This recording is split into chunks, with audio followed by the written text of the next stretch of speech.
Alô, mundo.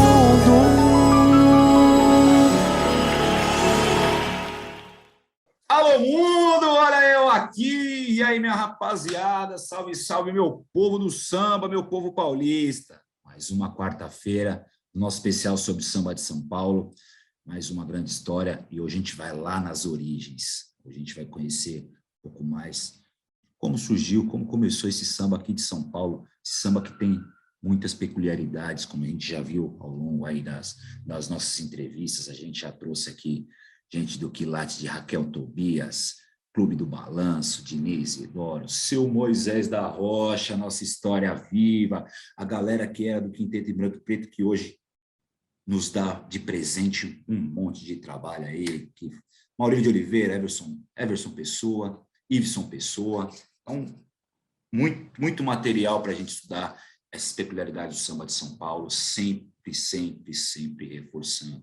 Nosso intuito aqui não é dividir o samba de São Paulo, o samba de outras regiões do país. Nosso intuito aqui é revelar as nossas diferenças, os nossos detalhes que o samba de São Paulo traz ao longo da história, tentar entender o porquê que os nossos baluartes, os nossos grandes sambistas lá do passado não tiveram tanta exposição quanto os cariocas, como já vimos em alguns programas aqui, algumas interpretações bastante válidas, saber o porquê que a gente, isso me inclui quando eu fui sambista, quando eu tive meu grupo, a gente negligenciou tanto essas histórias, a gente negligenciou tanto essas obras. Então, é muito importante para a gente fazer essa construção e a gente consiga fazer essa releitura, a gente consiga evidenciar toda essa galera que tem uma importância gigantesca dentro da história centenária do samba brasileiro, não só aqui de São Paulo. Como não falar de seu Geraldo Filme, seu Toniquinho Batuqueiro, Vassourinha, Henricão, seu Ideval Anselmo, Dona Iná, Eliana de Lima, a nossa galera noventista, que é daqui de São Paulo, majoritariamente paulista, pessoal. Então, é muito importante que a gente revele para esses grandes movimentos que a gente teve. Como eu falei lá, hoje a gente vai começar lá do início, lá das origens desse nosso samba, revelar da onde surgiu, como surgiu. E para isso, eu tenho a honra de receber aqui um convidado, mais um dos que eu tive contato lá pela minha rapaziada do Papo de Samba Podcast, meus irmãozinhos, que eu gosto tanto do trabalho que eles fazem. E diretamente da Bela Vista, do Vai-Vai da Bela Vista, para falar sobre samba rural, samba de bumbo, meu parceiro João Mário Machado. Salve, salve, Vaguinho. Primeiramente aí, gostaria de agradecer muito aí o convite, de estar por aqui, agradecer o Samba pra Vida, também o pessoal do Papo de Samba, que fez essa ponte, né, irmão? Rapaziada, da hora demais. E queria pedir a licença aos meus mais velhos, aí a licença aos meus mais novos, né? A bênção dos meus mestres pretos, porque é bem importante eu ressaltar isso, né, irmão? Porque a gente é instrumento, mas meus mestres são pretos, e eles que estão aqui nessa luta de muito tempo. Se a gente está aqui agora é porque eles sofreram bastante para deixar alguma coisa para nós. E é isso, vamos falar um pouco de um lado B aí, que graças a Deus a gente está tendo uma oportunidade de trazer para alguns espaços isso que a gente aprende aqui com os meus mestres, né, com o seu Carmelino, o seu João Damião, o seu Genur, Dona Mariazinha, Dona Luísa, enfim, tantos mestres e mestras aqui que estão por essas bandas aqui fazendo ainda o samba de bumbo, né, que a gente chama genericamente como samba de bumbo, mas que é isso aí que dá origem ao que a gente conhece hoje em dia como samba de São Paulo, samba paulista, né, irmão? Sem dúvida, eu acho que antes da gente até adentrar nesse mérito do samba paulista, samba de bumbo, é muito importante aqui, mais uma vez, assim como eu falei para Iveson Pessoa, são dois brancos tratando uma história preta.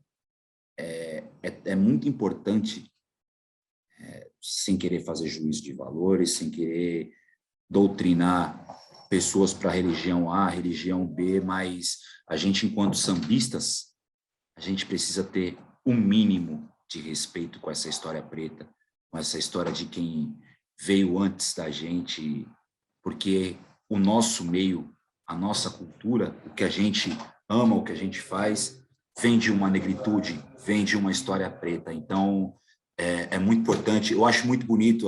É a segunda vez que eu vejo alguém falando minha benção aos meus mais velhos, meus mais novos.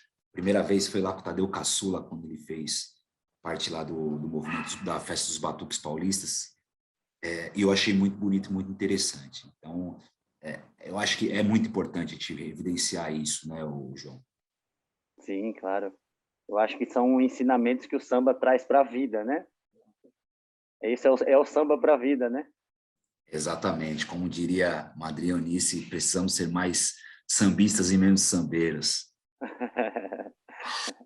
Mas vamos lá, vamos contextualizar, galera. Você como ativista cultural, um disseminador dessa ideia do samba de bumbo, do samba rural, como...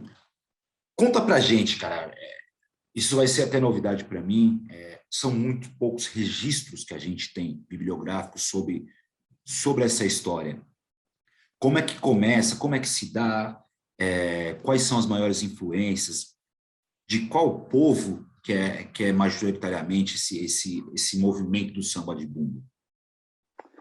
Então, irmão, é um papo complexo. Lógico que a gente não vai, eu não vou de repente dar conta de tudo aqui, mas para a gente mais ou menos entender, assim, é muito importante a gente entender que, para a gente entender toda essa cultura que tem, né, afro-caipira, né, que a gente chama de afro-caipira, que são esses negros que chegaram primeiro no interior de São Paulo, né, até chegar nas periferias do centro, até chegar no que hoje em dia a gente conhece do samba, a gente tem que entender a história não do Porto para cá só, mas do Atlântico para lá, né?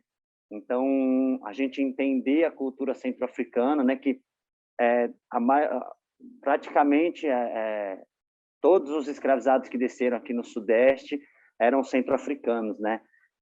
E por incrível que pareça, se você pega o mapa demográfico mesmo da escravidão, você vai ver que o Sudeste recebeu muito mais escravizados do que o Nordeste, por exemplo. Mas a gente fala de cultura negra aqui no Brasil, é muito mais fácil a gente ligar aos estados do Nordeste, né?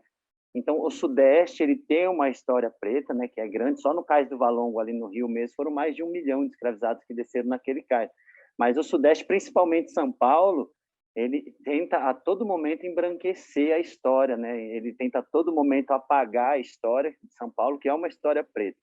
É importante a gente entender, como você falou, tem poucos registros. Por quê? Porque, de fato, a história sempre foi escrita por mão branca, né? E, além de ser escrita por mão branca, era financiada por mãos brancas também. Então, ela sempre parte de uma perspectiva apenas, né? E não da outra perspectiva. Mas, resumindo, é isso. São origens centro-africanas que, se a gente procurar a entender ou estudar um pouco dessas comunidades, dessas centro-africanas que chegaram aqui, você vai ver o quanto isso atravessa a gente, né? Essa cosmovisão centro-africana, o quanto que ela atravessa o nosso dia a dia hoje em dia, mas o Brasil, o estado de São Paulo principalmente, sempre negou isso, né? Então, com esses escravizados centro-africanos que vieram para o Sudeste, aqui em São Paulo, principalmente trabalhar no café, né? Então, no interior de São Paulo é onde a gente tem as grandes concentrações de escravizados no estado, e aqui Santana de Parnaíba, até Campinas, enfim, foi uma grande concentração de negros escravizados. E esse samba, que a gente chama de samba de bumbo, né, genericamente, mas eu vou chegar aí também, ele surge nas senzalas dessas fazendas de café, junto com o jongo, o batuque de umbigada, que são essas manifestações aqui do Sudeste. A cultura do Brasil, ela é preta, né? Não tem jeito, total é assim. Então, o samba, esse samba que a gente chama de samba de bumbo, nasce nas senzalas, né, dessas fazendas de café e vai migrando para todo o interior de São Paulo. É mais ou menos o trajeto que o café fez no interior do estado, né? Subindo, e São Paulo virou, o Tietê virou o grande Mississippi, né, velho? O lance é esse, assim. O interior de São Paulo era um prato cheio para escravistas lá de outros lugares, outros países virem para cá quando isso acabou, né, realmente para aquele lado mesmo do Mississippi, aqueles lugares acaba, e eles vêm para São Paulo, né? Fundam cidades como Americana e tudo mais. A gente tem Campinas, que foi a última cidade no Brasil a abolir a escravatura, né? Então, o interior de São Paulo tem uma história, apesar de negar, né? E o samba nasce nessas fazendas de café, e assim, isso se torna um pouco mais visível, primeiramente, com a festa de Pirapora do Bom Jesus, né? Por isso Pirapora é tão importante. Pirapora era parte de Santana de Parnaíba, quando eles encontraram no Rio Tietê uma imagem de Jesus, né, chamada Bom Jesus, que é uma imagem de madeira em tamanho real. Essa imagem foi encontrada em 1725, no Rio Tietê. Em 1730, né, Ditos Milagres já foi a primeira festa, porque quando encontraram essa imagem, tentaram levar para Parnaíba, de carro de boi, o carro de boi empacou, aí o mudo falou, mandou voltar para Pirapora, ela foi colocada num paiol, pegou fogo o paiol, só ela não queimou, então tem essas histórias que contam da imagem do Bom Jesus, e aí esses milagres, né, ditos milagres, ficaram muito conhecidos, assim, de boca mesmo, e no fim, Pirapora, 1730, já teve a primeira festa em louvor ao Senhor Bom Jesus, que acontece no 6 de agosto.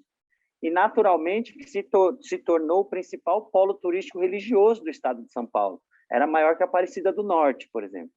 E lá era onde os donos das fazendas iam para a festa religiosa, para a missa e para a festa religiosa na praça, e levavam consigo seus escravizados que acampavam no entorno da cidade.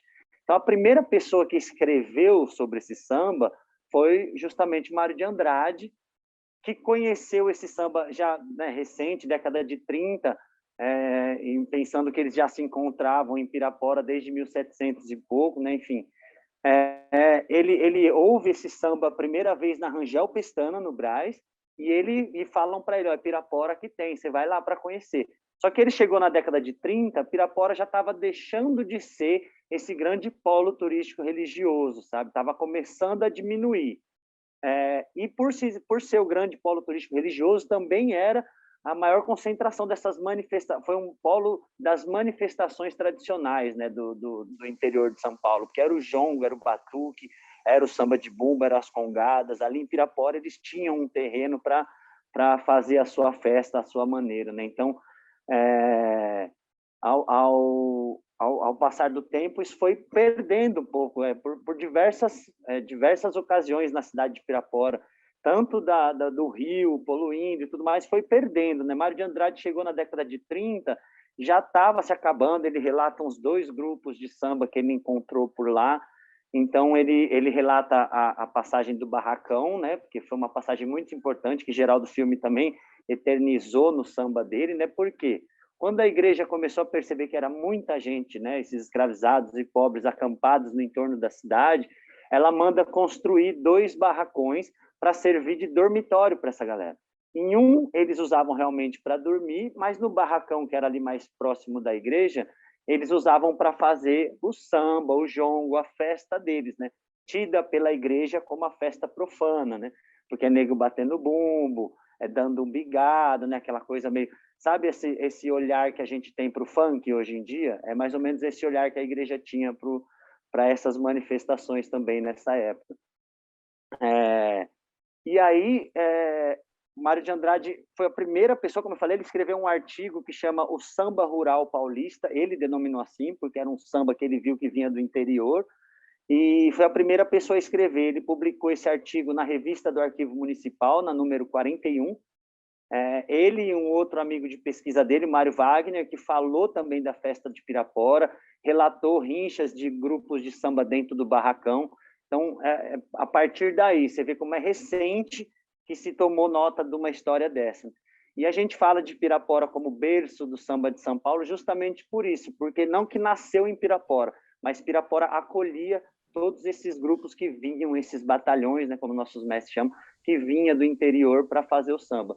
Então, esse samba nascido na senzala, esse samba de bumbo, ele é mais chão, né? Ele obedece uma regra, eu digo regra, mas não, nada é regra, né? Mas a gente chama de uma regra africana de música, onde o mais grave é o solista.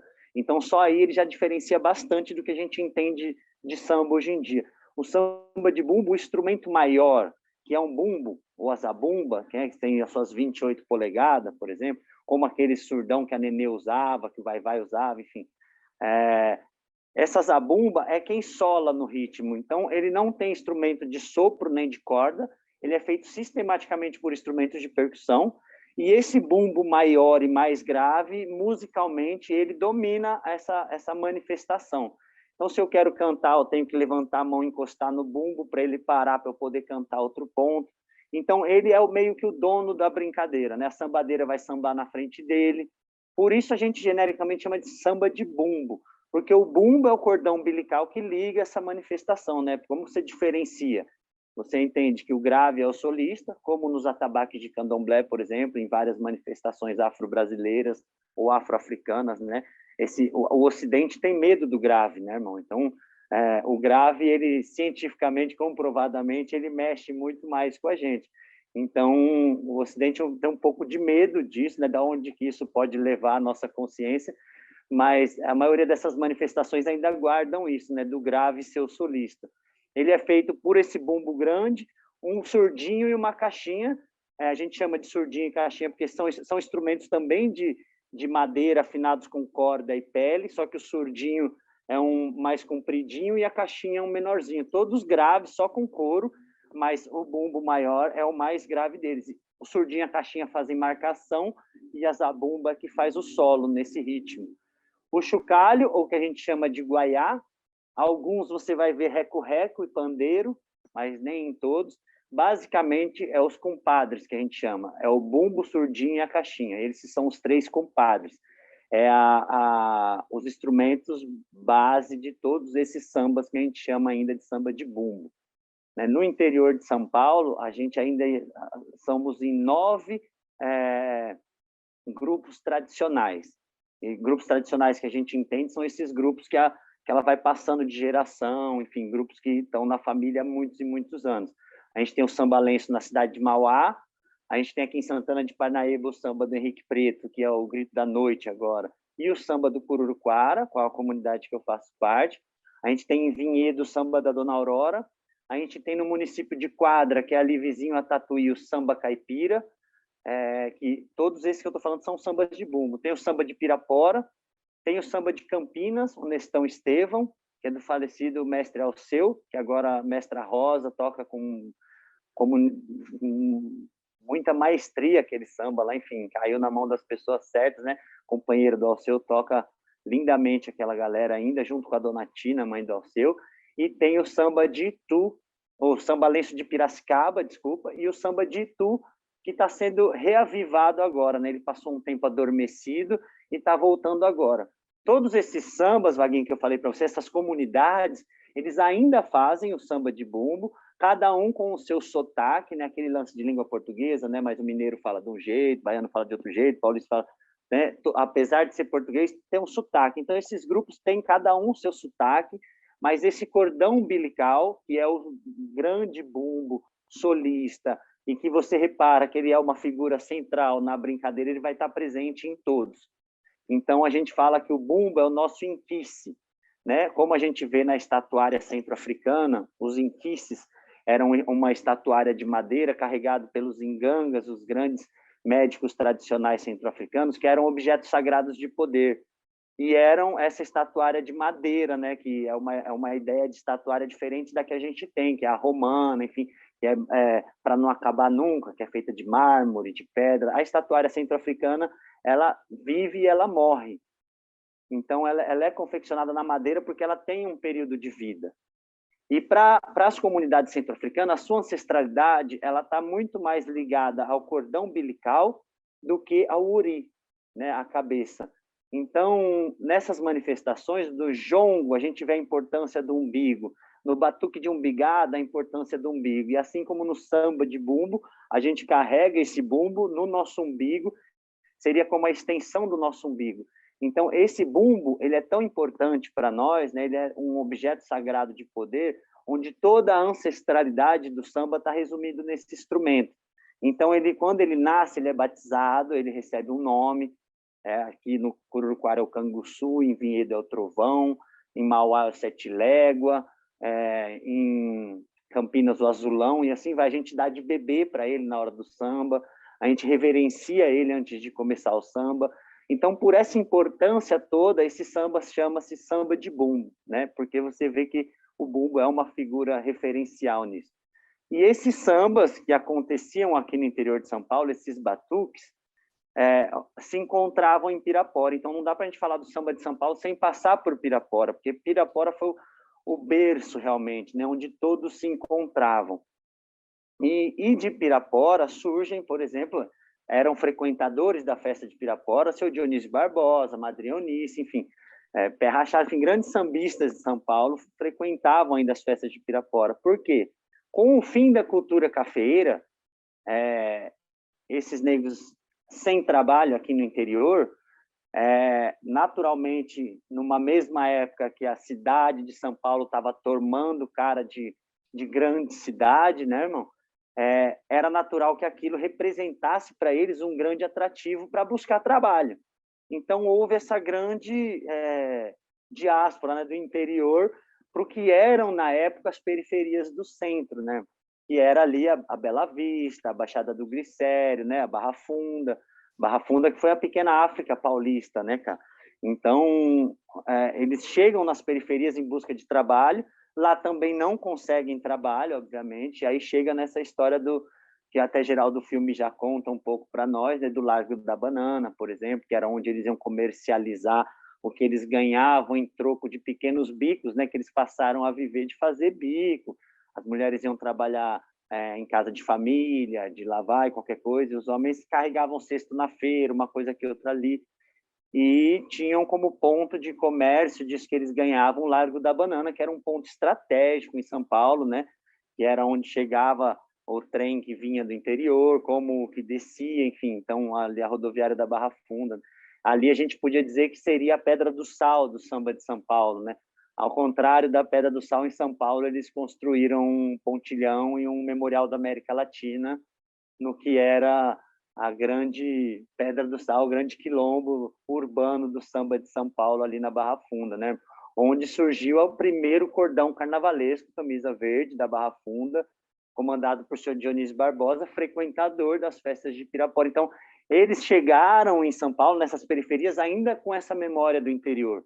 Então, se você pega os cordões carnavalescos, que foi esse entre as escolas, né, entre o samba de bombo e as escolas, esses cordões ainda tinham a batida grave, né, solando no meio daquela... Já tinha instrumento de sopro, de corda, mas eles ainda tinham a zabumba, que era essa herança do interior, né, cara? Então ainda podia se dizer um samba autêntico de São Paulo, né? Porque ele ainda obedecia alguma regra que vinha do interior, que vinha Aí acabou se perdendo com a transformação para a escola de samba, que eu acho que você já trouxe uma galera que falou muito disso, né? Caçula é um super mestre nesse processo todo, né, da institucionalização do samba, mas é muito importante a gente entender esse processo, da onde veio para onde chegou, né? Então, hoje em dia é muito comum eu ouvir, ou Vaguinho, alguém falar assim, poxa, mas eu não conheço esse samba. Eu falo, ainda bem que existem gente que não conhecem ainda, né? Porque a gente sabe onde pode parar, né? A gente sabe que um AMB aguarda, né, essa institucionalização, né? A gente começa a conhecer muito, acaba parando num lugar que não é mais nosso, né? Então, até o povo sempre fala dessa infeliz frase do São Paulo é o túmulo do samba, né? Mas eu sempre falo que faltou caminhada, porque no interior era onde estava a negrada mesmo de São Paulo, e o samba estava rolando, era para os interior de São Paulo e nas periferias do centro depois, né? Mas esse samba aqui, Vaguinho, a gente tem um mestre com 100 anos de vida, né? A gente teve mestres já falecidos, Dona Aurora que faleceu com 104, enfim, essa memória oral, os nossos mestres pretos, como eu falo para você, eles trazem isso, estão trazendo ainda, mas óbvio, é pouco difundido, pouco divulgado, mas é isso, São Paulo tem uma história preta, né, cara? E a gente vê o quanto que São Paulo apaga isso, né? Não precisa ir longe, a gente vê a história do Bexiga, né? Que é um bairro preto de São Paulo, mas com essa tentativa de embranquecimento da história, se cria uma colônia italiana que assume a herança cultural desse bairro, assim como a Liberdade, né, cara? Que é um bairro preto de São Paulo também, e se torna uma estação Japão Liberdade, por exemplo. Então, aqui no Sudeste é muito... Essa história é sempre muito... Isso a gente enfrenta ainda hoje aqui no Cururuquara, sabe, Vaguinho? quando a gente tem uma festa de 135 anos, e há 2 anos a gente faz com a igreja fechada, porque não deixam mais usar o espaço da igreja, tiram São Benedito da igreja que está dentro de um quilombo, que foi o Cururuquara, sabe, cara? Então, isso ainda está acontecendo, né? Isso não ficou para trás, isso ainda está rolando. E a gente vai tentando recontar essa história de São Paulo por outras perspectivas, né, cara? E que a história do samba de São Paulo, ela é uma história que conta a história do estado de São Paulo, né, cara? Desde o interior até a grande cidade de São Paulo, a mão de obra preta estava sempre ali, não só a mão de obra, e a cultura preta estava sempre ali, mas é essa história que São Paulo não conta, né? E por isso que o samba de São Paulo acaba... Geraldo Filme foi conseguir gravar um LP com seus 60 anos de idade, né? A gente não vê Toniquinho Batuqueiro, Zeca da Casa Verde, enfim, tantos outros que tem aí que passaram, sambistas do naipe de Cartola, enfim, vários outros que a gente pode falar, que não tiveram essa oportunidade de conseguir gravar um LP, por exemplo, de conseguir... Hoje em dia, para qualquer lugar que você vai, você sabe disso muito bem, fala samba de São Paulo, a galera só canta quais, né? Mas, pô, samba de São Paulo tem outros, né? Tem muita coisa. E não só isso, mas justamente, né? Não é à toa que, já que é para ser conhecido, que fosse sambistas brancos, né, cara? Enfim, não desmerecendo, obviamente, né? A caminhada de, né, Paulo Vanzolini, por exemplo, enfim. Mas é isso, né? É o que fica, né? É a história que São Paulo deixa aparecer o mínimo, é quando essa história já se embranquece, né, cara? E E como é eu falei mais lá ou menos no, isso. e como eu falei lá no meu começo, a gente, até eu tive meu grupo de samba no começo dos anos 2000, a gente acaba negligenciando toda essa história. Porque você foi falando aí da rítmica, dos instrumentos, e me veio à mente a rítmica dos sambas geral do filme, de seu Toniquinho Batuqueiro, esse trabalho magistral que o Caçula fez da série do Samba de São Paulo, com Memória do 14, Samba Paulista. Memória do Samba Paulista, 14 discos. Então, aquilo foi me vindo à memória, e a rítmica desse samba é totalmente diferente da rítmica do samba que era feito no Rio de Janeiro, por exemplo, ali por seu Ismael Silva, seu Bide, até o próprio Mestre Marçal, Cartola, toda essa galera. E ele vem totalmente ligado dessa história cultural dos sambas pretos. Sim. Porque a gente colocando Demônios da Garoa, Adoniran Barbosa, até o próprio Geraldo Filme, Germano Matias, perdão, a gente já vê uma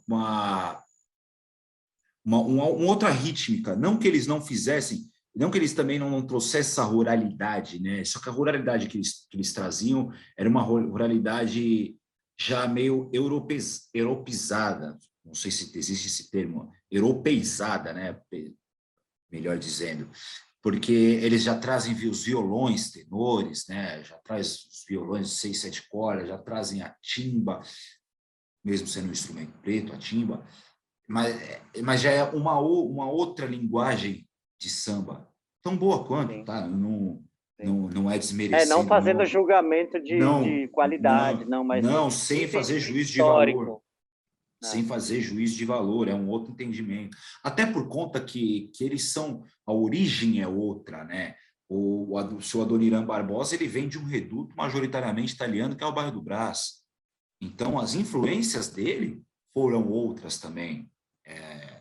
A gente fala a galera do Demônios da Garoa também, toda essa ligação com a comunidade italiana. Seu Germano Matias já traz algo um pouquinho também similar com meio que uma mistura ali de Geraldo Filme com Adoniran, porque ele tem muita influência dos engraxates Sim, do, do da samba região sincopado.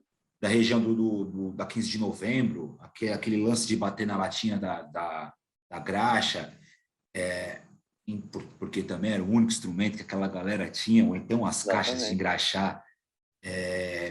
Então, o seu Germano Matias já consegue fazer esse lance, né, de uma mescla, né, da identidade branca dele com com toda essa cultura preta que ele tinha com os companheiros de engraxar. Só que mesmo assim a gente negligenciou muito tudo isso. A gente tem a chamada Santíssima Trindade do samba de São Paulo, que é seu Germano Matias, Geraldo Filme e Adoniran. Se a gente for, eu posso ser leviano com minha colocação, mas se a gente for em 99,8% das rodas de samba de São Paulo, se a gente pedir um samba, não digo nem Geraldo Filme, seu Germano Matias, não vão tocar. Porque o seu Geraldo Filme ainda tem lá o Silêncio do Bexiga. Sim. Ainda tem o Tradição, que ficaram bem conhecidos pelo Vai Vai. Lógico, o Vai Sim. Vai sempre evidenciou, sempre fez questão de evidenciar isso.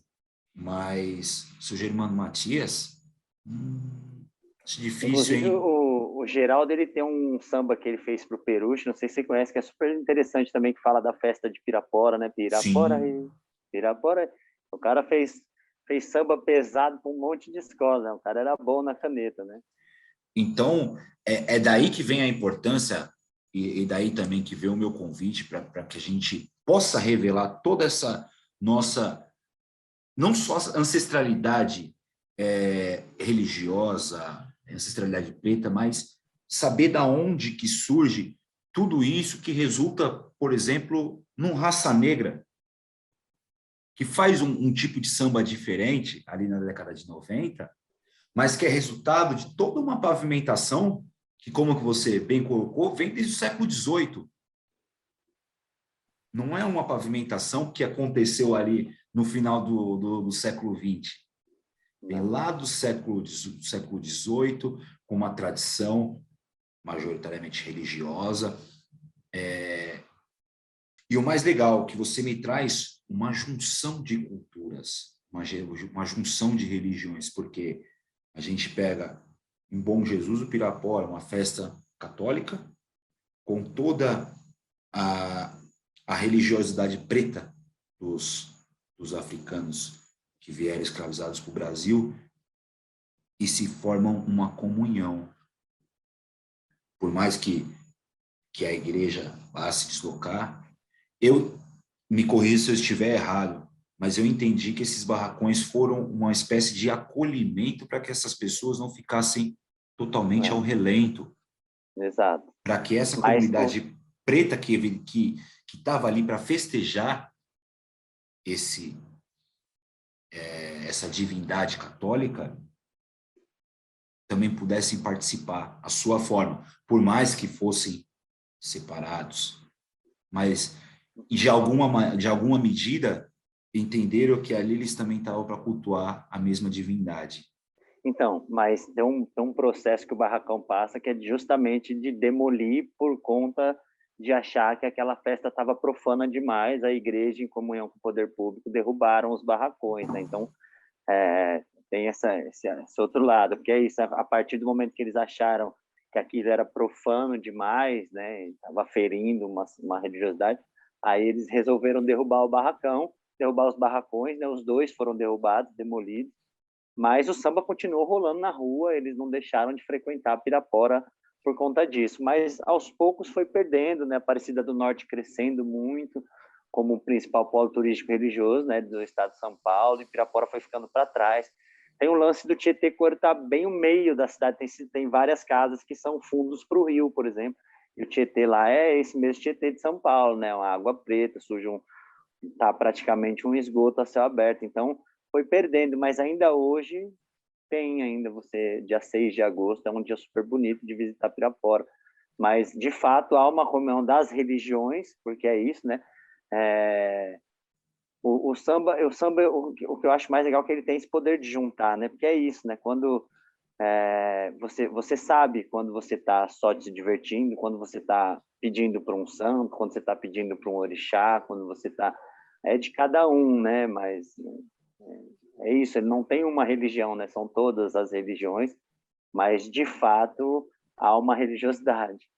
Sim, sem dúvida alguma. E é muito importante que haja também, que haja essa comunhão, que haja essa religiosidade.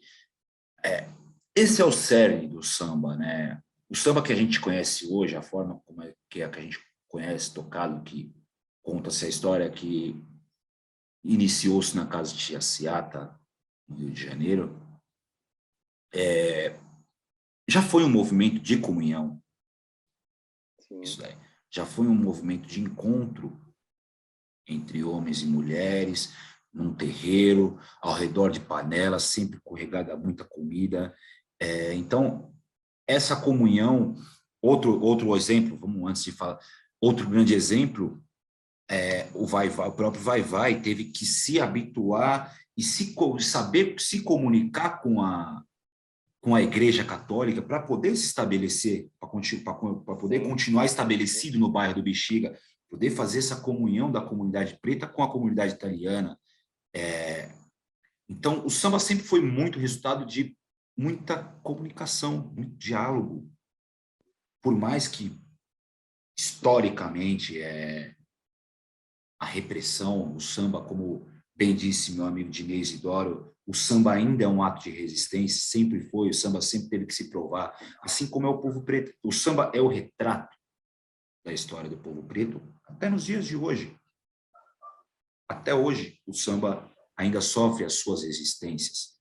O samba sofre os seus preconceitos, né? Não são todas as igrejas não são todos os lugares que se admite tocar samba. Muito por conta dos graves, surdo, os graves do tantã, o grave pulsa forte coração e o grave dá medo, como você bem falou. Então, é esse tipo de reflexão que eu gosto de sempre trazer aqui, que você trouxe sabiamente para a gente, procurar entender a nossa origem. Eu acho que tudo parte desse princípio, né? Então, quando você traz esses relatos de onde que começa até o resultado, é muito importante. E que eu sinto muita falta, cara, de ver isso inserido num contexto mais amplo. Até que eu gostaria de te perguntar como que você enxerga os movimentos hoje, como você falou, ainda existem nove comunidades dentro do estado tão grande quanto São Paulo, é muito pouco. Como que está essa organização dessas comunidades? Como que quem quer conhecer um pouco mais vai ter acesso? Sei lá, como que a gente consegue manifestar isso de uma forma mais ampla, cara? Sim. Assim, irmão, graças a Deus, essas 9 comunidades que somos tradicionais, a gente virou uma família só. Então, a gente se fala muito, a gente faz samba junto, a gente sempre se junta. A gente tenta, infelizmente, para essa cultura popular tradicional, que ela não é monetizada, né, como essa cultura mais popular, né? A gente, por exemplo, não ensaia, a gente não faz ensaio, porque todo mundo já nasce vendo isso, é de família. Então, a galera já sabe o que tem que fazer na hora que tem que fazer, sabe, irmão? Então, sai um pouco dessa perspectiva comercial, né, cara? Então, para a gente conseguir dar um axé para essas comunidades, é necessário que a gente corra atrás dos editais, né, cara? O edital, que é uma política pública difícil, porque ela é sempre edital, ela é edital e ela nunca é de todos, né? Então, a gente tenta, entre essas comunidades, a gente tenta fazer com que esse edital vire de todos. Então, a gente consegue um edital, todo mundo samba. Outra comunidade consegue um edital, todo mundo samba. Então, a gente vai se ajudando nesse sentido, propondo mais sambas durante o ano, porque a gente tem as festas tradicionais, tem o 13 de maio no Cururuquara, tem a festa de São Pedro em Vinhedo, tem a festa em Campinas, mas uma festa em cada comunidade no ano. Então, a gente tem que proporcionar com que a gente tem que tentar se encontrar mais, se ver mais. Então, a gente vem muito desse processo, né, de uns anos para cá, de fazer com que essas comunidades estejam sempre juntas. E está funcionando muito bem. A gente acabou, inclusive, sendo reconhecido pelo CONDEFAT, né, que é um órgão preservacionista do Estado, como um patrimônio imaterial do Estado de São Paulo, o samba de bumbo, né, foi reconhecido. E agora a gente está em processo de dossiê, no final do ano sai, ao final do processo todo que foi. A gente já está há muitos anos num processo de patrimonialização pelo IPHAN, que é um órgão de nível federal que está reconhecendo o samba de bumbo de São Paulo como um patrimônio imaterial da cultura do Brasil. O que isso quer dizer? Nada, não muita coisa, né? Porque é isso. Política pública para a cultura tradicional nada mais é do que branco querendo cuidar de cultura preta. Então, nunca é 100% efetiva, né? Política de patrimônio cultural, ela é difícil, porque de um jeito ou de outro, você acaba tendo que tornar isso comercial, e isso não é nem um pouco comercial, né? O samba de bumbo, na sua origem, ele é uma manifestação que é assim, ele acontece quando dá vontade, né? Ele não tem um dia, assim, a gente não...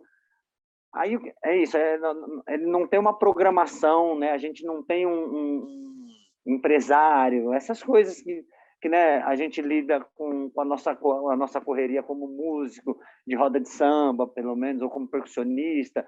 Não, ela é fora desse entendimento comercial, né? O tempo do samba é o tempo que o samba tem, sabe? Então, proporcionar para as comunidades que elas façam samba espontaneamente são coisas que funcionam muito bem, assim, que não tem hora para começar, não tem hora para terminar. Mas, infelizmente, a gente necessita de outras coisas, como, por exemplo, vamos sambar no Sesc tal dia, tal hora, a gente vai sambar no Sesc tal dia, tal hora. Alguma comunidade de samba chama a gente vai lá e samba também. Então, isso é necessário e é bom para nós também. Mas a gente sabe que não é isso que vai dar continuidade, né? Isso tem que ser o mais espontâneo possível para, de fato, ele acontecer de uma forma mais até espiritual do que comercial, né? Enfim. Então, o que a gente faz? As comunidades todas acabaram tendo que ter as suas páginas, Instagram e essas coisas, sabe? Então, você vê lá o grupo 3 de Maio do Cururuquara tem página no Instagram, o grupo do Sambalenço de Mauá tem página, alguns ainda não têm, né? Porque são comunidades que ainda a juventude não pegou de jeito, sabe, para tocar aquilo e começar a buscar outros caminhos. Porque, então, o que a gente faz? A pouca juventude que tem, a gente tenta dar conta de ajudar todo mundo, mas nem sempre rola. Mas para você conhecer de fato, você vai achar material na internet, você vai achar documentário, você vai achar muita coisa. E é lógico, o ideal seria conhecer as festas tradicionais, né? Porque ali está na essência. E é bom para nós do samba, é um puta rolê que você vai adorar, por exemplo. Tipo, você vai conhecer a festa do Cururuquara, lá naquele terreiro onde tem as palmeiras que foram plantadas em 1888 com a abolição, lá na terra, que ainda estão lá, o samba entrar madrugada dentro, com todas as comunidades juntas, né? Porque a gente faz uma festa do Cururuquara, por exemplo, vem Vinhedo, vem Campinas, vem todo mundo. E o Cururuquara está na beira da Castelo Branco, sabe? Não é difícil de se chegar, sabe, irmão? Então, assim, conhecer essas comunidades. A gente sempre joga na internet da vida quando vai ter Sesc, por exemplo. Claro, com a pandemia a gente acabou dando uma parada, mas é claro, voltando, a gente sempre está indo em algum Sesc, alguma coisa. Como eu falei, as comunidades já conseguiram se organizar, a maioria delas a gente conseguiu já gravar um CDzinho para ter um registro audiovisual disso, documentários rolam. Então, a gente aos poucos, a gente está se organizando e conseguindo, e chegando em outros espaços. Como eu falei, tem esse lance do IPHAN, que aí vai sair um dossiê com bastante informação sobre, né? A gente vai tentando se utilizar dessas coisas para resistir, para existir, né? Enfim, e é desse jeito. Mas o que eu acho que é o mais essencial nisso tudo, ô Vaguinho, que eu sinto muita falta, tanto nas escolas de samba como em vários outros lugares, é que a gente como a política de preservação, né? Que eu falei a gente reconhece a capoeira como um patrimônio da Unesco, por exemplo, mas como estão os mestres de capoeira na Bahia? Né? A gente está falando de capoeira na França, de capoeira não sei na onde, patrimônio do Brasil, mas como estão os mestres na Bahia? Os mestres mesmo lá da capoeira Angola, do que seja, né? Enfim, como está? Né? Como estão os mestres do jongo, que já é uma cultura reconhecida, que muita gente até fala, nem todo mundo conhece, mas bastante se fala. Então, até que ponto a gente reconhece o samba, mas não reconhece o sambista? né? Geraldo Filme fala, sambista de rua morre sem glória. E, de fato, é isso, né? Porque a gente reconhece o samba de bumbo do estado de São Paulo, mas o meu mestre Carmelino ainda está passando todas as necessidades e as dificuldades que um mestre com 100 anos preto, morando numa comunidade, passa. Então, é muito importante a gente conhecer o samba, mas é mais importante a gente valorizar quem faz o samba, quem fez o samba. Então, a gente tem que olhar para a nossa velha guarda, a gente tem que cuidar da nossa velha guarda, a gente tem que correr atrás das coisas para a nossa velha guarda, porque a gente só está aqui hoje, e você falando disso, a gente já falou disso no começo, né, mas retomando, porque eles estiveram antes de nós, né? Então, o samba ensina você a valorizar esses passos. Então, se você está no samba, você nunca fala antes do mais velho, né, cara? Você nunca toma a vez de um mais velho, porque o samba ensina isso para você. Eu acho muito interessante o nome da Samba para a Vida, porque é isso, a gente aprende samba, não é só para tocar e cantar, é para a vida, de fato. Né? Então, as atitudes que a gente tem no nosso dia a dia, eu aprendi com os meus mais velhos no samba. Né? Então, o samba, ele não é só o samba, ele é a fogueira, ele é a macumba, ele é a roda, ele é a caixa do engraxate, ele é o couro do bumbo. O samba é tudo isso, e tudo isso informa o samba. Então, é muito complicado a gente falar do samba, mas não entender quais são esses corpos que habitam o samba, né, cara? Quem é essa galera que bota esse samba de pé, né? Então, eu sinto muita falta disso quando a gente fala, por exemplo, de escola de samba, né? Pouquíssimas pessoas dão o devido valor à velha guarda que ela deveria, né? Que a velha guarda é, de fato, né? As baianas é, de fato, quem carrega aquele pavilhão, quem carrega aquela história. E, às vezes, você vê tanta gente que ama tanto uma escola de samba, desfila em 6 escolas, toca em um monte delas, mas não sabe, né, como foi para estar ali, né? O que passou para estar ali, né, cara? Então, no samba de bumbo também, assim, a gente conhece as comunidades, mas a gente acha essencial ter uma relação afetiva e de conhecimento e de troca com os nossos mais velhos, entender que o samba de bumbo é um patrimônio, mas os sambistas, né, os nossos mais velhos, os nossos mestres pretos, é que são o verdadeiro patrimônio. Então, quando a gente fala de samba, é isso, a gente não está falando só de um ritmo, né? A gente está falando de tudo isso, né, cara? De história, de fogueira, como eu falei, da macumba, da capoeira, de tudo que o samba traz junto com ele, né? E para a gente entender esse samba aqui do interior, realmente, e não que seja ruim isso, é bom, mas tem que vir conhecer, sabe? É isso, é bom, mas tem que pôr o pé no terreiro, tem que varrer o terreiro, tem que limpar o banheiro, sabe, cara? É isso, tem que fazer a comida, tem que comer junto, porque para as comunidades, para essas comunidades centro-africanas, ou para todas, basicamente, as comunidades africanas, a família não está só na relação de sangue, né? A família está em quem senta na sua mesa para comer com você, né, cara? Essa é sua família também, né? Por isso que hoje em dia a gente pega essas grandes famílias pretas em São Paulo, todo mundo é primo, todo mundo é irmão, né? É ancestral isso, né? Porque, de fato, quando veio no navio, todo mundo era uma família, né? Não tinha relação sanguínea só ali, né? Então, é isso, quem senta na nossa mesa também é nossa família, mas, obviamente, isso eu estou falando dentro das comunidades, não justificando essa miscigenação, né, que hoje em dia rola, mas é isso, assim, sabe? É bom vir, é bom conhecer, é bom estar junto, é bom ver esticar o couro do bumbo, ver cantar um ponto. O samba de bumbo, ele é cantado em quadrinhas, né? São pontos, a gente chama de ponto, porque como o ponto riscado é o ponto cantado, eu abro um portal, né? O ponto riscado, ele é um portal, e o ponto cantado também. No samba de bumbo, a gente faz muito ponto de improviso, ou os pontos que já são tradicionais de muito tempo, mas o que se valoriza muito é aquela linguagem figurada, né? Aquelas metáforas, né? Então, a gente vê um nego velho cantando no samba, por exemplo, tem uma história o Mário de Andrade relata isso, né?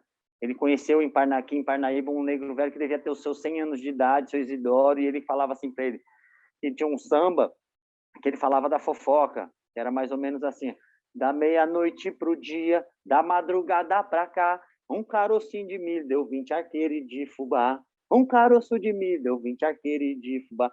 Então, um carocinho de milho deu 20, ele tá falando da fofoca, né, que uma coisinha assim vira, e, enfim, todos os sambas, se você ouve cantando um samba, você pode ter certeza que alguma coisa tem ali, sabe? Não é só a palavra no vento, né? É um ponto.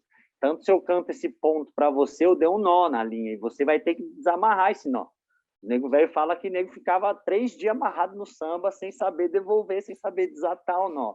Então é isso, tem tudo isso, né? A gente tem histórias de grandes feiticeiros aqui dos Ingangas, né? Do interior de São Paulo aqui, como o seu João Diogo, pai João da perna de pau, né, cara? Que tem foto dele, inclusive em Pirapora, de perna de pau, papel general dos sambas de São Paulo, né?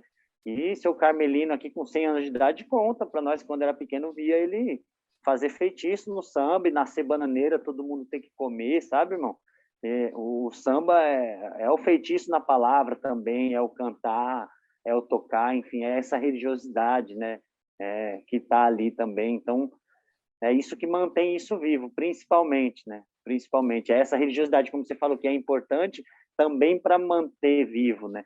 Porque uma coisa só se torna tradicional ou ancestral quando ela tem esse viés religioso, não só artístico, né? Porque quando a gente faz um samba, a gente não está fazendo uma coisa artística, né? A gente está fazendo uma coisa que é tradicional para nós, é algo que é da família, representa os antepassados, né? A gente traz os antepassados quando está sambando.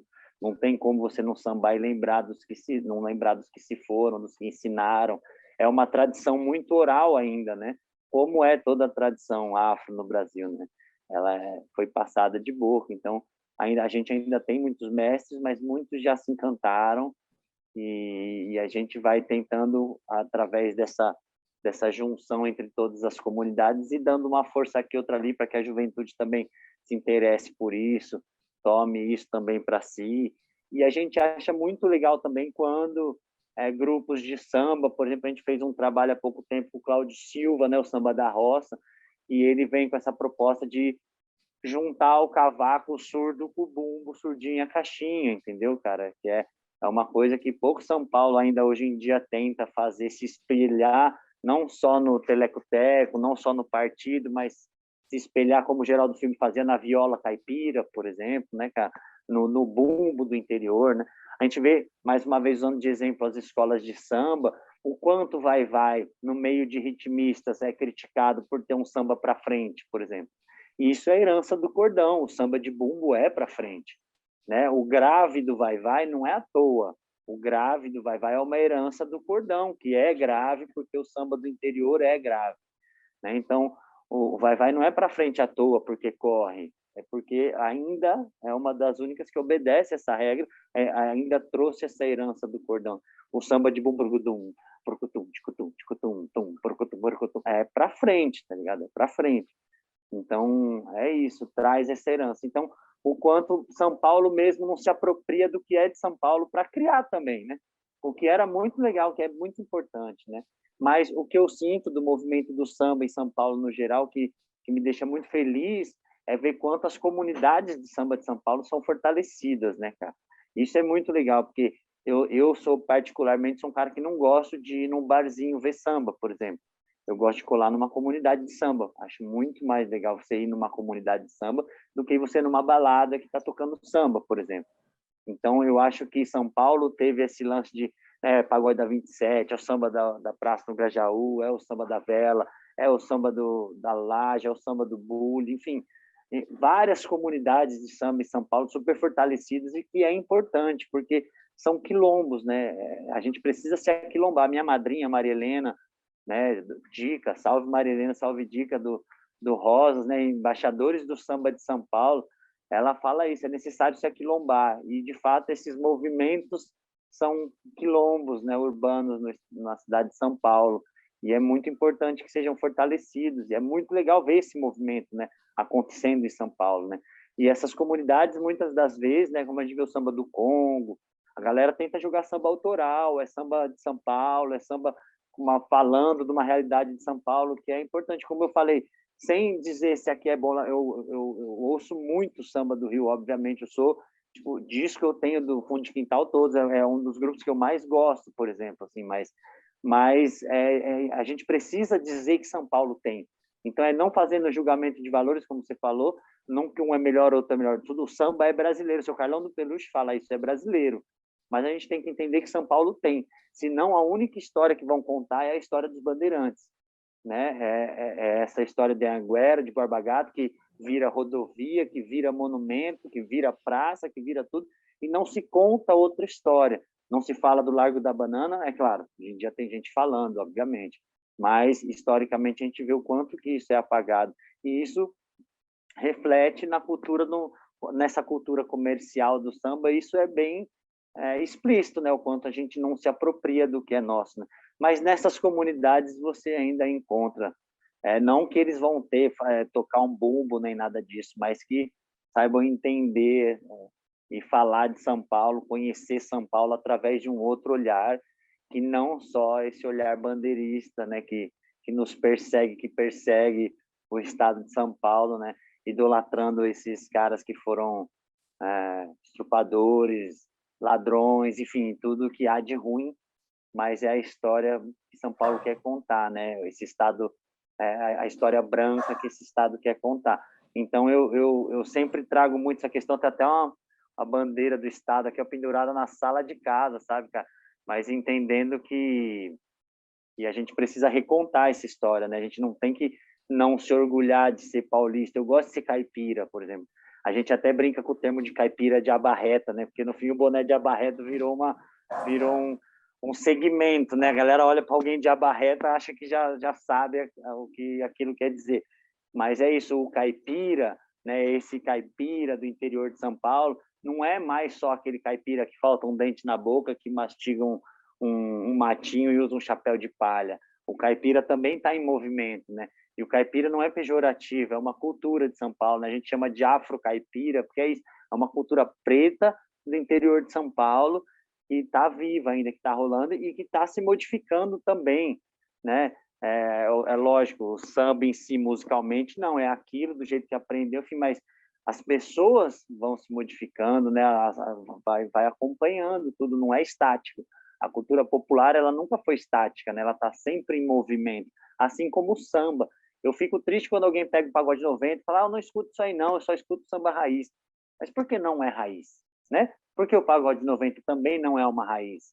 Porque a raiz, ela é fluida, cara. A cultura, desde a África até aqui, ela está se modificando. Ela nunca foi estática, ela nunca ficou parada no tempo e fala, eu só sou assim, nunca mudei. Não, velho, ela é isso, e é povo. E o povo está em sintonia. Eu gosto muito de sempre falar das questões também do funk, por exemplo, que é uma questão que tem que ser trazida, tem que ser falada também, enquanto uma cultura popular, preta, de periferia, sabe, irmão? Que tanto a gente tenta endemonizar, que tanto a gente tenta... É claro, eu não vou dizer que todo o movimento do funk é legal, assim como todo o movimento do samba também, a gente vai encontrar o que é legal e o que não é legal. Assim como todo o movimento da capoeira, assim como todos os movimentos no mundo. Mas o funk, a gente precisa também, o samba, enquanto uma cultura preta, periférica, também precisa dialogar com culturas pretas periféricas e não apontar ou dizer se é certo e se é errado, né, cara? Porque eu vejo muito sambista falando e criticando e falando, às vezes, de uma coisa que é o que eu falei para você, o que a gente olha para o que é a dança do funk hoje em dia é o que a igreja olhava para o batuque de umbigada. Pô, essa galera batendo umbigo no barracão de sai, que isso? Pelo amor de Deus, isso é muito indecente. Vamos derrubar o barracão. É o olhar que a gente tem para essa cultura hoje. Mas é isso, a cultura não é estática, ela está em movimento. E o corpo se movimenta, a dança se movimenta, o ritmo se movimenta, o ritmo do funk, né, que é baseado no Congo de ouro, né, por que deu certo? É ancestral essa batida, é um ritmo ancestral, né, é um ritmo africano. O Congo de ouro é um ritmo tocado para Xangô. Então, não é à toa que o funk dá certo, né? Porque essa musicalidade do funk dá certo, ela já é ancestral. E é isso, a gente precisa mudar a perspectiva de entendimento histórico do nosso estado, né, cara? E essa é a proposta com o samba de bumbo, é recontar essa história do nosso estado e dizer que sempre teve, só que a gente nunca foi educado para olhar para isso, né, cara? Sem dúvida alguma, você traz alguns reflexos muito importantes. Há um tempo atrás, conversando com, se eu não me engano, com Claudinha Alexandre, eu a perguntei sobre o último samba de falando sobre capoeira. E eu e ela, a gente parou no Capoeira do Sensação. Isso já tem quase 30 anos. Sim. São 25 anos que foi feito.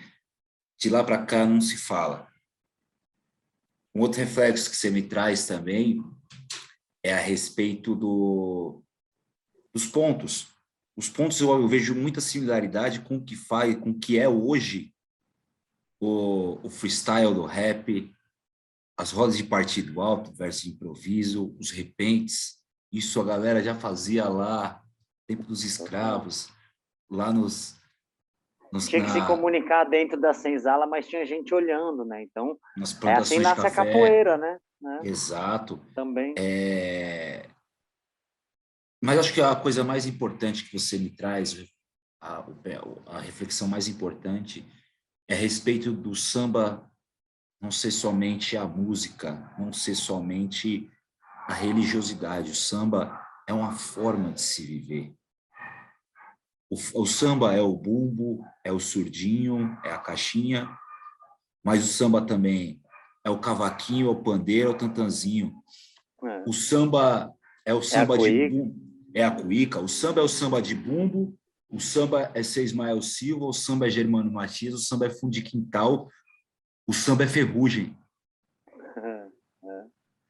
Então, essas manifestações e esse tipo de pensamento é tão importante para que a gente, enquanto sambistas, tome posse disso, para que a gente faça de fato a nossa cultura ser cultura, porque hoje a gente já não vê mais o samba inserido, por exemplo, como você me falou antes da gente começar a gravar, você é formado você tem o curso de propaganda, assim como eu. O samba hoje está fora da publicidade. Será que não tem alguma coisa a ver com isso também? Ou é somente o preconceito?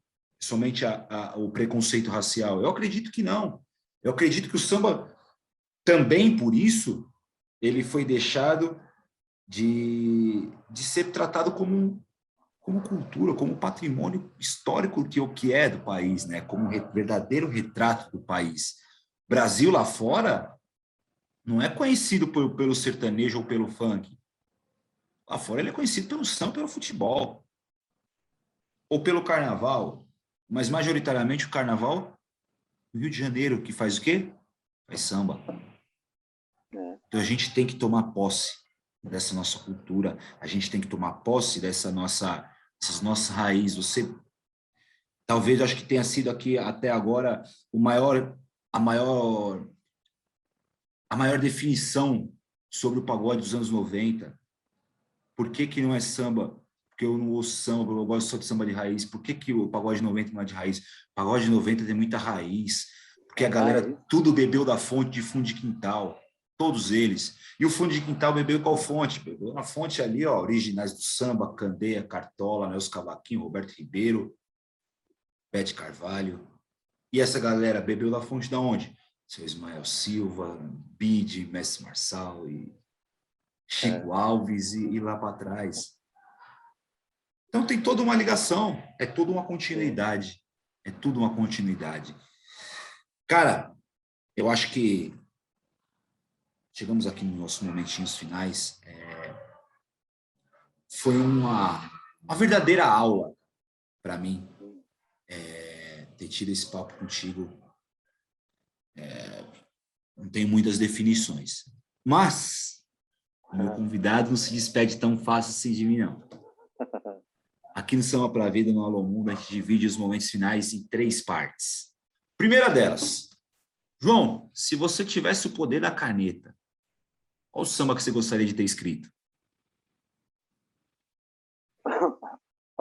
Essa é fácil para mim, viu, cara? É fácil, mas é Batuque de Pirapora, do Geraldo Filme. Acho que já é a segunda vez que ele é citado, esse samba aqui. Porque para mim é isso, né? O Geraldo Filme, eu acho muito louco que se eu pego um LP dele ou aquele programa da cultura, é uma história, é uma aula de história sobre o estado de São Paulo contada através de samba, né? E é justamente essa história dos barracões de Pirapora, né? Do samba em Pirapora, que é essa história que a gente tenta trazer que geral do filme matou a pau aí, né? Sem dúvida alguma. Mais um material geral do filme, a tese do professor Amailton, está aí na internet de graça para todo mundo ver. As microáfricas de São Paulo, pela ótica do disco geral do filme. Vale muito a Sei. pena ler esse livro, essa tese, que virou um livro. Está disponível, gratuito, para todo mundo aí. Segundo momento, João Mário Machado. Qual o recado que você daria para o mundo? Pro mundo? Nossa, que difícil. Ah, olha, cara, é, eu acho que é valorizar a nossa ancestralidade, pisar devagarinho. Sem dúvida. Acho que é. E tudo passa pelo respeito. É isso. Respeito às diferenças, respeito às opiniões. Infelizmente, a gente está vivendo num mundo A ou B. Se você é A, você é inimigo do B. O C já não existe mais. Acho que respeitar as diferenças é o grande sério. Por fim, os meus agradecimentos. Cara, para mim, fica até difícil de falar qualquer coisa, porque você, lá no começo eu falei que muito seria uma revelação para mim, eu estaria aprendendo muita coisa aqui, porque é um assunto quase nada divulgado, é um assunto de poucas referências, seja discográficas, seja bibliográficas, e que você nos revela com a maestria dos pretos mais velhos. Você nos revela essas histórias com a maestria dos ancestrais. Mas eu enxergo, João, que eu acho que o grande movimento, a grande contribuição que você nos traz aqui é você olhar e falar isso para a gente pela ótica de uma pessoa que é branca por fora, mas que, acima de tudo, é um sambista de fato, é um sambista de direito, é um sambista que, mesmo sendo branco, respeita em todas as esferas a cultura que a gente está inserido, respeita as origens. Eu acho que Jorge Aragão, ele fala no Moleque Atrevido que ele fez por Exalta Samba. Tá vendo aí, pessoal, como o Pagode 90 também é samba de raiz?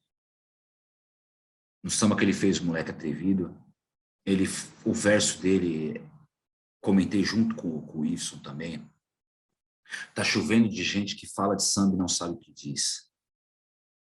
Por isso, vê lá onde pisa, respeite a camisa que a gente suou, respeite quem pôde chegar onde a gente chegou. E a gente só chegou, tiveram muitos lá atrás, para poder pavimentar todo esse terreno. E ter essa aula contigo hoje foi absorver um conteúdo que vai me fazer enxergar o samba de uma outra forma, que vai me fazer com que eu seja mais sambista ainda. Então, João, muito obrigado pela sua saúde, muito obrigado pelo seu tempo, muito obrigado por essa aula, cara. É isso, irmão. Eu que agradeço aí, Vaguinho, mais uma vez aí a oportunidade de poder trazer, né, cara? Como eu falei pro pessoal do Papo de Samba, é muito importante a gente poder trazer um pouco, né? Falar de Mestre Carmelino, falar de Seu João, falar de Dona Maria, falar desses meus mestres e da história que eles me passaram um pouco e trazer isso para outros lugares que são lugares que também estão falando de samba, estão pensando samba. E é isso que eu digo, samba para a vida, né? É samba para tudo que você for fazer, não samba só para o estilo musical, mas samba espaços que estão trazendo samba na sua maneira de ser, na sua maneira de estar, e que é muito importante isso. E agradeço demais mesmo a oportunidade, o contato, de poder estar aqui falando um pouco.